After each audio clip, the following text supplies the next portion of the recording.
And switching gears now to our drought concerns. With all the rain we received in December, the state is in a better position to address the problem. Water levels are higher, which means there is more rainwater being saved in the state's reservoirs. This in turn means there's more water to go around as the state distributes from this supply to local water districts. However, officials say it does not mean we can let our guard down. As conservation efforts continue, the state's Save Our Water initiative is also looking to engage the younger generation. They've enlisted two sisters from the Central Valley to spread that message. 23 ABC's Vanya Patino spoke with the California Department of Water Resources. She shares more now about the current water level situation and how it looks here in Kern County, and also details about those two sisters. Vanya.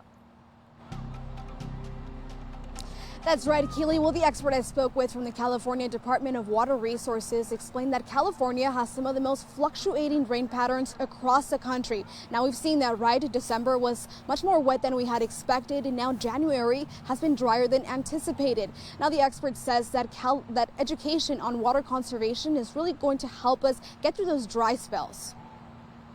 Keep in mind that last year, the State Water Project only had a 5% allocation to contractors, including those in Kern County. And the Central Valley Project likewise had very reduced allocations. This year, the current State Water Project allocation is 15%, which is not large, but still better than last year. Janine Jones, the Interstate Resources Manager at the California Department of Water Resources, has made this her life work. She says during the last century, water allocation, which is how much the state can give based on available water supply, was often at 100%. And now we see that get down to 0% for some districts. She says there are many factors, one being snowpack. Because of the very warm conditions that were present last year, a lot of that snowpack simply evaporated or vanished to restore soil moisture and didn't make it into runoff. So we are hoping with the wet conditions earlier this year and the fact that we're, quite a bit ahead of where we were last year, that we will do better in runoff this year. She notes the governor last year requested a 15% voluntary water conservation from all residents, which has not been successful. That is why they have enlisted some Gen Zs to help spread the message among the younger generations. Conserve water when you're brushing your teeth. Stop that water. This is 15 and 16-year-old Narina and Lelena, sisters from the Central Valley who are now coming up with ideas and working with the State Department to make videos like these. I definitely talk about it with my friends. It's like when I'm with them at their house, I'm like, why is your faucet on? You're not using it. So I tell them that it's good to conserve water. They said they started making their own TikToks during the pandemic and already had a love for the environment from their time as Girl Scouts. So when they heard of this opportunity, jumped on it. My friends have definitely seen the video and they've been sharing it around. So they always talk about it and they're like, oh, look, Nina, we saw the TikTok. And I'm like, yay, like good.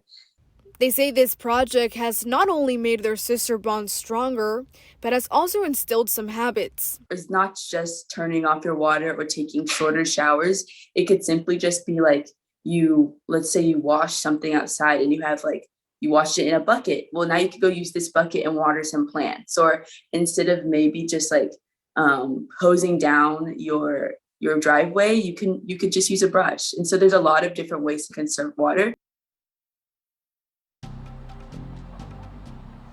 Well, the girls say that they're just happy to be part of such a big effort across the state. And meanwhile, it is still early in the year in the Central Valley. Allocation has yet to release their numbers. We are expecting those next month. Jones says that hopefully they are high so that the agriculture community here in Kern County can use that water. In Central Bakersfield, Vanya Patino, 23 ABC News, connecting you. Thanks, Vanya. And staying on the topic of water, a new map was released today showing how the state and Kern County are doing when it comes to the drought. So tonight we're taking a deeper dive into that information and what that means for you. Here is the latest drought map, which shows most of the state in the orange category, which is labeled D2 as severe drought. Most of Kern County is in that category. The lighter orange color marked as D1 is moderate drought, and that includes part of southeast Kern. Extreme drought, which is red, only exists in the northern portions of the state.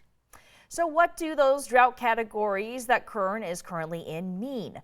Let's focus now on D2, which is most of the county. Farmers will have to increase water efficiency methods. Lake and river-based tourism tends to decline, and it can also cause closure of boat ramps. Water temperatures increase, so programs to protect fish begin. Trees become stressed, causing poor growth and development, and can eventually lead to the drying. And fire season is longer with more dry fuels, which leads to more fire crews being on staff.